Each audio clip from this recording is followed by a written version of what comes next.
Welcome to the Cyberarts exhibition. The exhibition showcases the winners of the Prix Ars Electronica. And we used to present and especially to curate this exhibition since 1998. It is an interesting project which shows every year a development. You can see trends in media art and you can also explore what's going on in society, always framed through the works which are honored from a fantastic jury every year.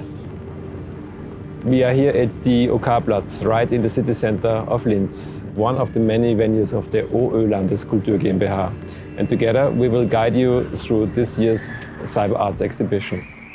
We honor a friend, a creative mind, Hannes Leopoldsteder, this year, which we sadly lost. He invented the Prix Ars Electronica in 1970 as a visionary act to really give a highlight to media artists and other thinkers around in our digital age. We are here in the category of artificial intelligence and live art.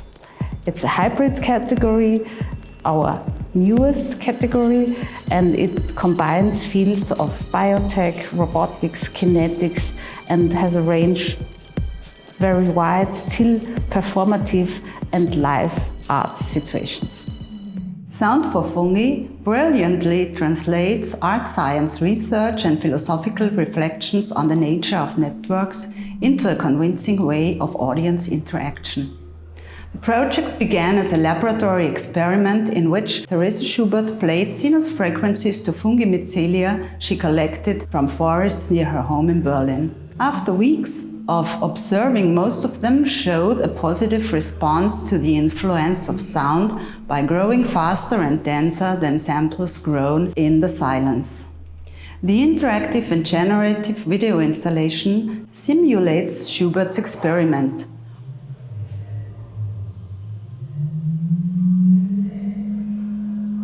The Golden Nike of the category Artificial Intelligence and Live Art goes to Forensic Architecture.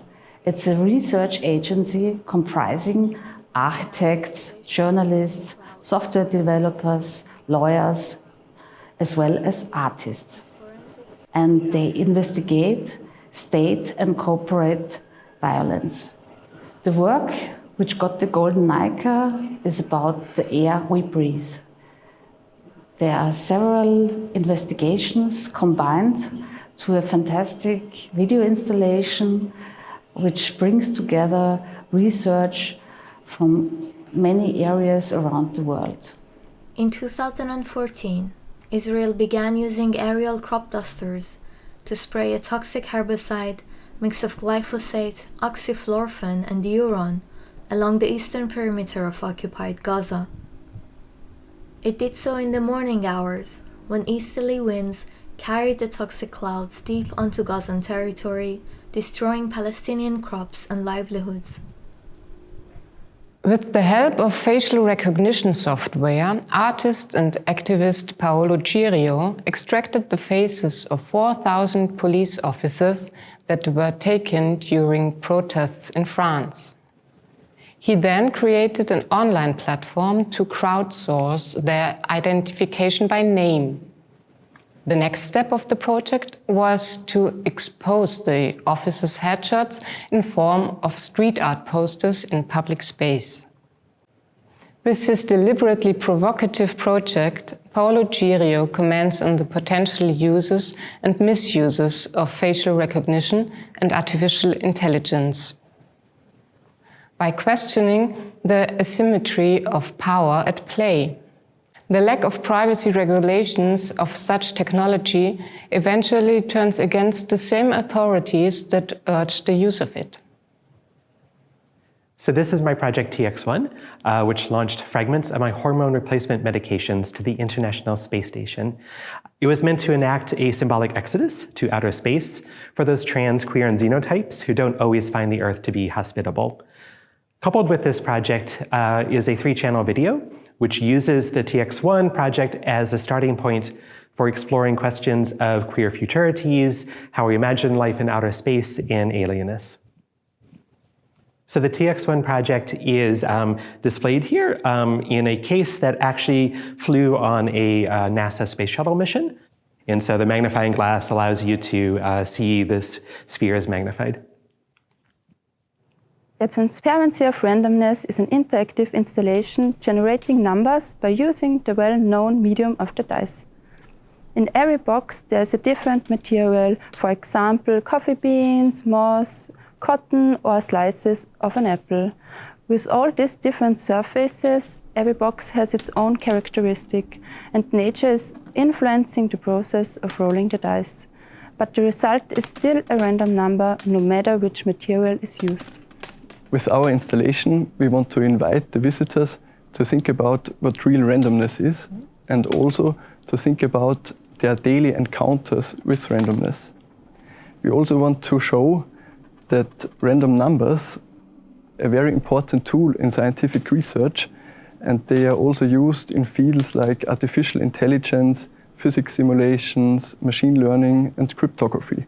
We collect all the random numbers generated by our installation and use them to calculate the number pi.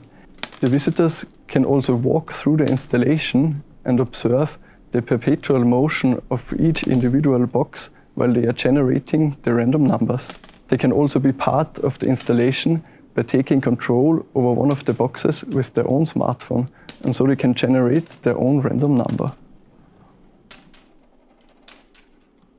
Geophagy is the practice of eating earth and earth-like substances such as clay and chalk. It is an ancient spiritual and healing practice and an integral part of culture in several countries in Africa, Asia, and Latin America. Masha Ru's cross-disciplinary project, the Museum of Edible Earth, presents a collection of almost 400 earth samples originating in 36 countries that are eaten for various reasons by different people across the globe.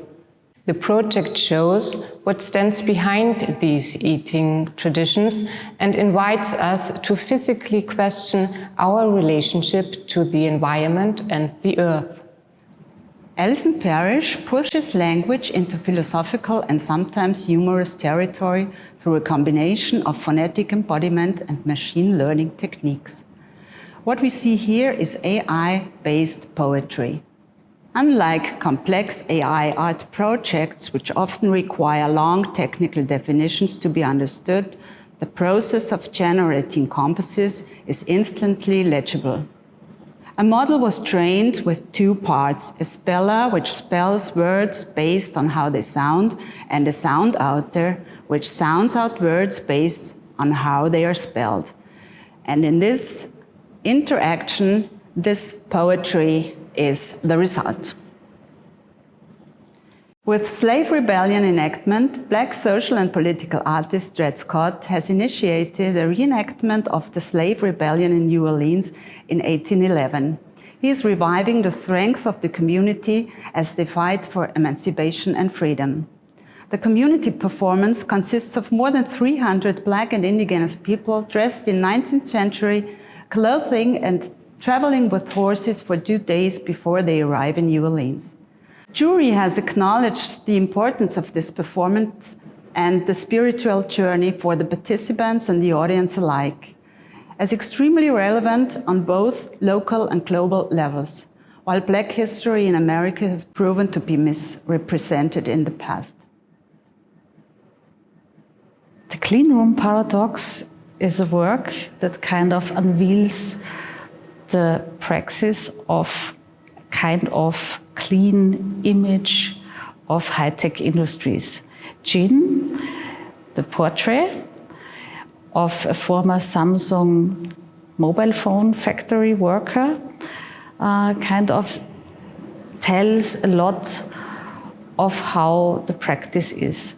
The video essay is combined with her personal story and with many experts who are telling kind of this systemic lack.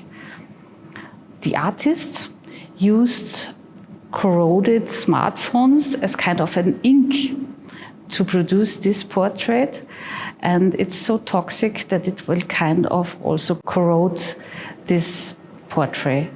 And it is also inscribed in the skin of this person. Play is a project where cucumbers and an AI-controlled robot engage in play. They explore each other through cucumber tendrils, which move and search for something to hold on to. And the artificial intelligence has its own metal tendrils, which it approaches the cucumbers in hopes for some contact. So in fact, this process unfolds outside of human time. And we actually have a screen here that is doing time-lapse in real time that shows the dynamic between the cucumber and the robot.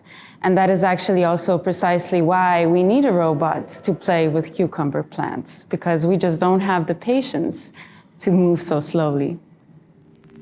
The category Digital Musics and Sound Art started in 1987 as the category for computer music. This category has changed a lot in keeping up with the digital development. There is a strong tendency in computer music towards immersive listening experiences and compositions that let the listener dive deep into imaginary soundscapes. And as expected, artificial intelligence also entered the field of music production. Organscape is a work that tried to recall the tradition of organ sounds, focused on the idea of mimesis. So I create for this project a set of compositions called variations, where I translate field recordings into music for this instrument. And on the other hand, I create an automata with different elements and small bellows that try to imitate bird sounds. So it's like a mechanical ornithological study that tried to go the idea of the Baroque organs when they imitate soundscapes and include in the stops of the organ this kind of sounds of the environment.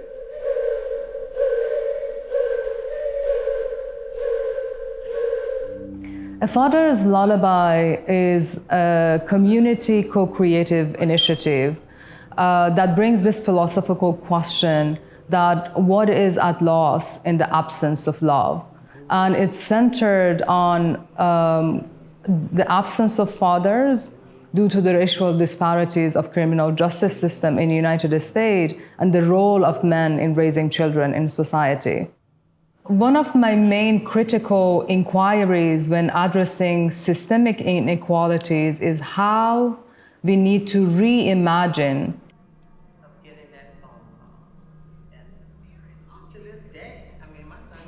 A Father's Lullaby is a multi-platform engagement, and immersive installations have 3 different layers of experience. One is the first encounter through this poetic lullabies and memories through multi-channel video and audio installation. The second is interactive component, that memories of fathers who are incarcerated are activated through your touch.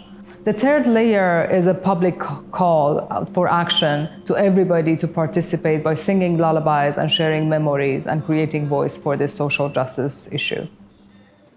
Convergence, a high-end music stage theater performance by Alexander Schubert, got the Golden Nike of the category Digital Music and Sound Arts this year. It's a performance in which avatars or AI-generated persons interact with the musicians in both kind of a dark stage, an uncanny situation. Peaceful.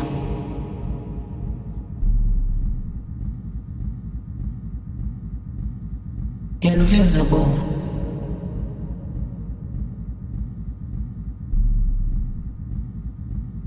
A clear view of the night.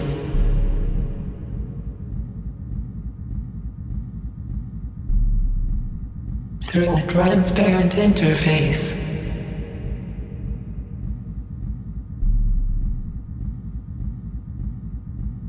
Well done.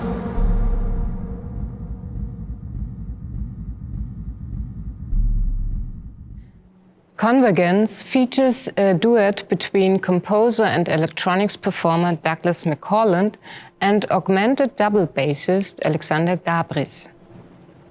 The project explores interactivity and agency between acoustic and electronic elements and the mediation of gesture and musical materials in three-dimensional space.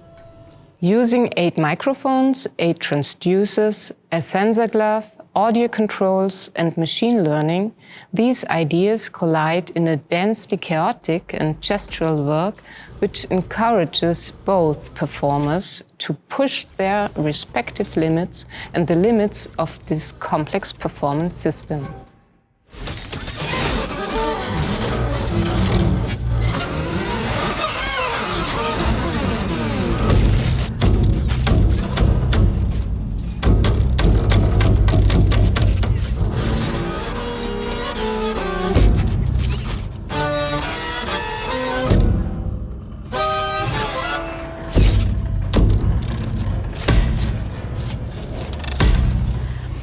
This year there's a new special prize which kind of memorizes Isao Tomita, a Japanese musician and really a legend. He combined classical music and instruments with electronic devices in a very innovative and interesting way. And he was inspiring so much also a younger generation, and that's why Ars Electronica this year decided to invent this new prize. Abtome by Khayyam Alami and Counterpoint got this very first Isao Tomita special prize because it is a very innovative tool for musicians. It's a project and a software system which enable to go beyond the Western canon. Especially the notation system of the Western is so binding that not all kind of musical production really fits in. So it's a way to go beyond. I would like to introduce you the category of computer animation, one of the oldest categories of the Prix Ars Electronica. The range of the category goes from abstract works to character animations, physical video installations, and all the way to virtual reality, like VR, AR, or MR. In Western, the visitor is watching a virtual human being that is a digital cross between a progeria patient, a person suffering of a disorder that causes premature aging, and a laboratory rat.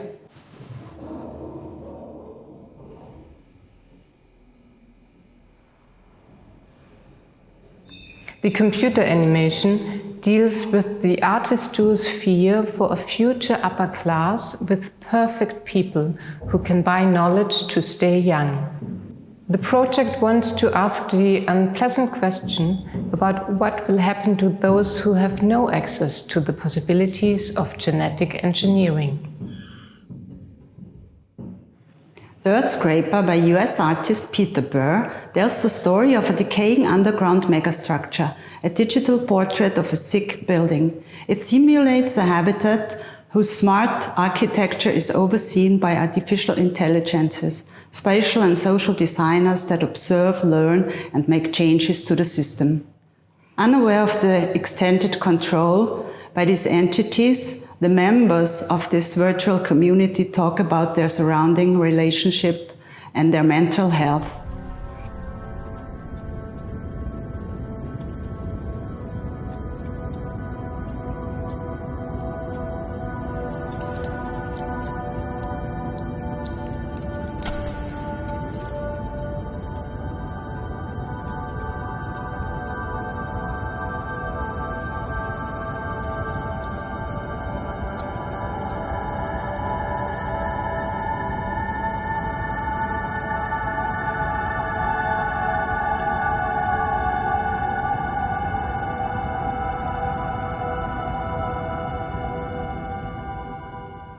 In her cliché-ridden art documentary, Veneta Androva addresses the systematic discrimination of women in art and also the myth of the male genius that still prevails. Introducing the female AI artist Ava, Androva focuses on the lack of female perspectives in the field of artificial intelligence today. Be it Siri, Alexa, Cortana, Samantha, all these algorithms which are designed to serve human needs are gendered as female, and by that tend to reproduce problematic stereotypes about the role of women in society.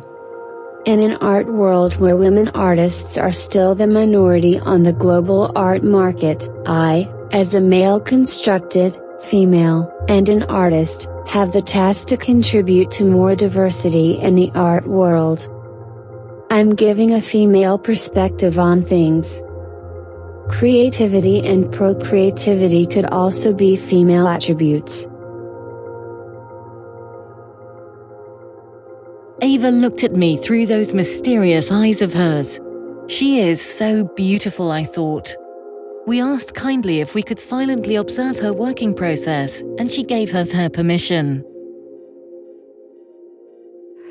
This year's golden Nika of the computer animation, When the Sea Sends Forth a Forest, is dedicated to the Chinese inhabitants of Cambodia in the 1970s, which were expelled, persecuted by the Rouge Khmer regime. The artist Guangli Liu uses regime propaganda videos as well as the horrific images that made the way around the world after the fall of the regime. By interweaving the old recordings with 3D images generated by a game engine, Liu tells a vivid story, narrated by a contemporary witness. A tender personal history unfurls as a virtual reality reconstruction of a very recent past.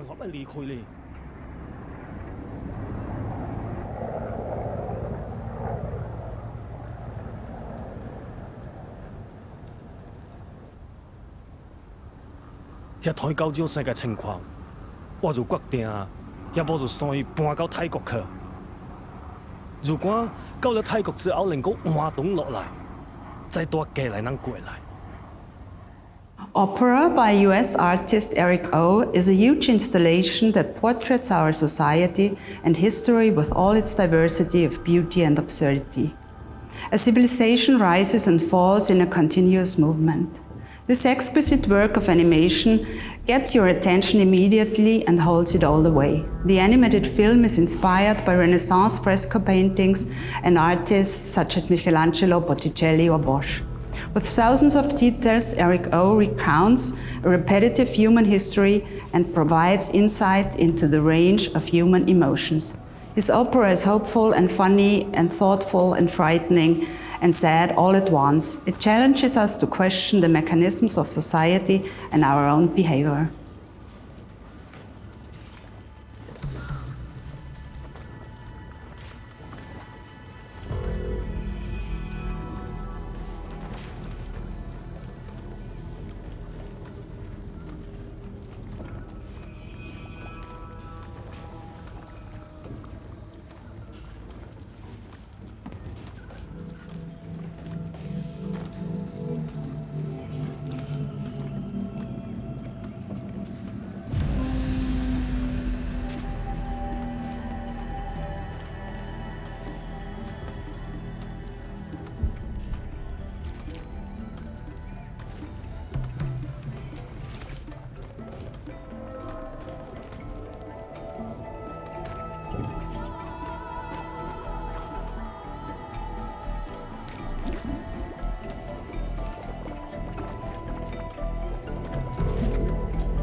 The OÖ Landeskultur GmbH is currently showing various exhibitions. To two of them, we want to draw your attention. Here at the OK, we are showing this year's Höhenrausch, titled Like in Paradise.